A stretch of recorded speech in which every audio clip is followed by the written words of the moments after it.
Hey, good morning, folks. Hope you're all doing well. Hope you're having a great week.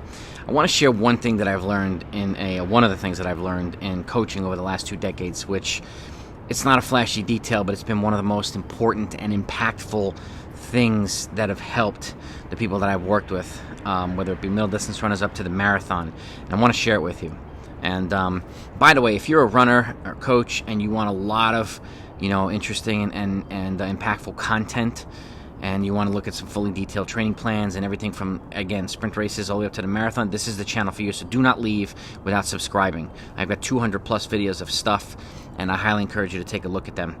And I'm going to continue putting them forward as well. I even have things for injury prevention, a full running specific stretch routine. I've got workouts galore, everything you can imagine.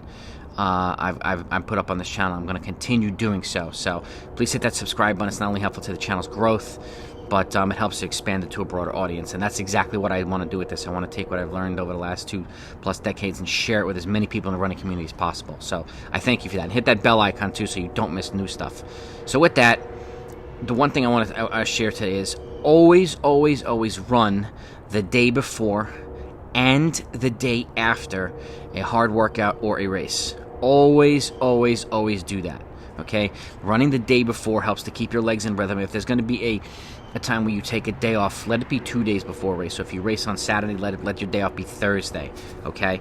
And in general, and it really depends on what you're training. If you have a day off in the training schedule every week or every other week or whatever it may be, scheduling the off day is an important thing, but when and where you schedule it is also equally as important. So always running the day before race keeps your legs in rhythm, okay?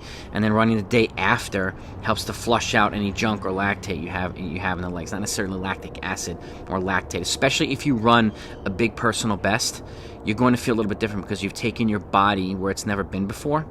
So there's going to be some soreness, some tightness, and in order to kind of minimize that or get past it as quickly as possible, running the day after a race, particularly a longer race, is absolutely critical.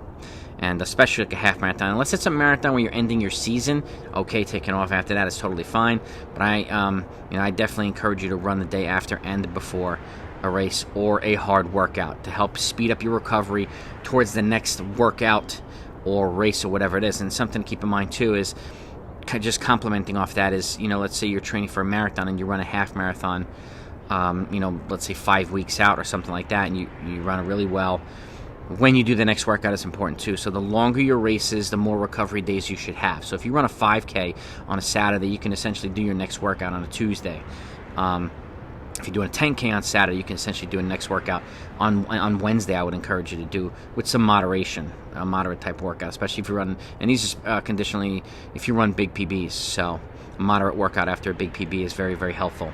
And for a half marathon, if you're running half marathon en route to whatever, on a Saturday, the next workout I'd encourage it to be Thursday, the day after. So giving yourself an extra day the longer the race is a good idea, and letting that workout be kind of a speed development workout, especially after a half marathon. It helps put the zip back in your legs, helps speed up recovery, and then that you can goose up the long run that following weekend or whatever it is. But that's kind of the way I would lay it out.